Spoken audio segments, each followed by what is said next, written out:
Thanks, Debbie. And joining us now are Jonathan Swan, national political reporter at Axios, and CBN News chief political analyst David Brody. All right, yesterday we talked about the president's "I am chosen" statement and how it would be received by a lot of folks. And then today, the Daily News has its take. Can we put up that image? Jonathan, was this a wrong call for President Trump? He's, tongue-in-cheek, but right or wrong call? I mean, it's kind of a ridiculous sort of statement, obviously, but I think there's a truth there. Forget the religious, dimension to it, but the China issue has festered for decades, and China has been growing in strength. It has been growing in strength militarily, economically. The trade deficit has been expanding, and now this very strange thing has happened, which is that the US business community, anytime I talk to CEOs, Wall Street types, Chamber of Commerce types, the same type of people that were encouraging China's rise a few years ago are now saying, sotto voce, Trump's kind of right. There is an element of recognition, at least in the business community, that something needs to change. Now, people are very worried about the tactics that the president has taken. They worry, particularly economists, that his tariffs are going to send the US spiraling into recession. But there is basically no debate that it's time for a US president to stand up and change the posture towards China. David, in the media, the president's being portrayed in part because of the "I am chosen" comment as being erratic and fueling some in the GOP to consider or declare that they're going to run against the president. You have Joe Walsh, Bill Weld, and Mark Sanford. It's pretty uncommon to challenge a popular president, an incumbent, especially within your own party. It's uncommon, but then again, Donald Trump's president, so everything's common at this point. Who knows? Or everything's uncommon at this point.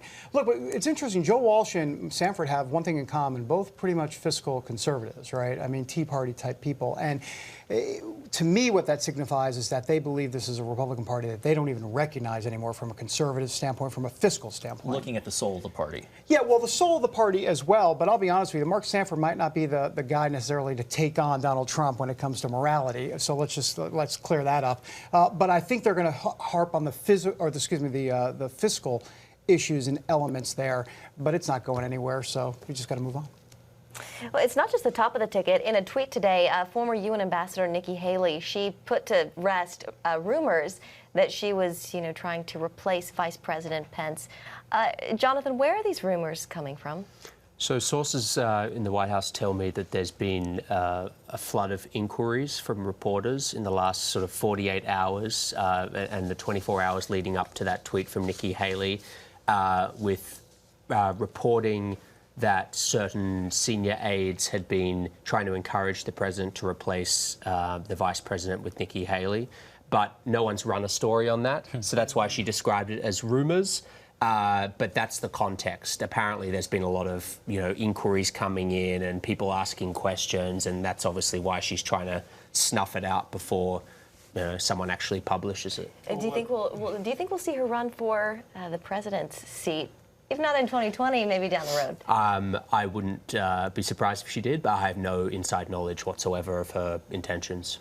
I think it's a no-brainer that she's going to run in 2024. I don't think there's any question about that. I think what's interesting here is that if for some reason Nikki Haley replaced Mike Pence on the ticket, I mean, you might as well just mail in the L for Donald Trump.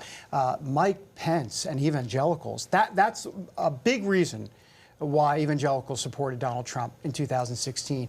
If you're going to replace Nikki Haley for Mike Pence, look, Nikki Haley's good with evangelicals. Mike Pence is great with evangelicals. I think it's a net loss for the president if that ever happens. It's not going to happen, though. Jonathan, you're out with a scoop just before showing up here about some changes at the Department of Homeland Security, a top aide resigning. What's going on over at DHS? There are really growing tensions between the White House and parts of DHS.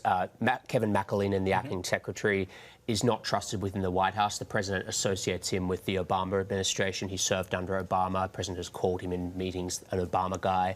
And one of his top aides resigned today. The White House has been frustrated with a number of their rollouts of policies. They were frustrated about the Flores rollout this week. This is their big policy, allowing them to detain families together for longer than the 20 days. They felt that DHS buried that. It was a really big policy thing that they buried.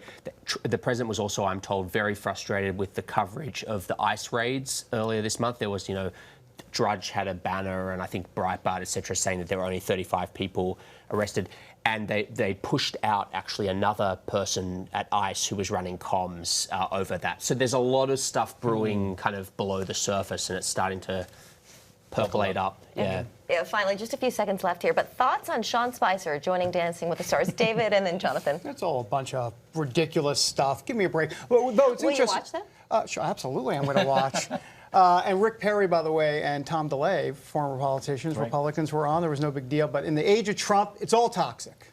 I think it's a great move. Very strategic. It's just great strategy all around, right? You should get We're on going to have to soon. leave it there, guys. Well, thank you, Jonathan, Thank you, David. Appreciate you guys being with us.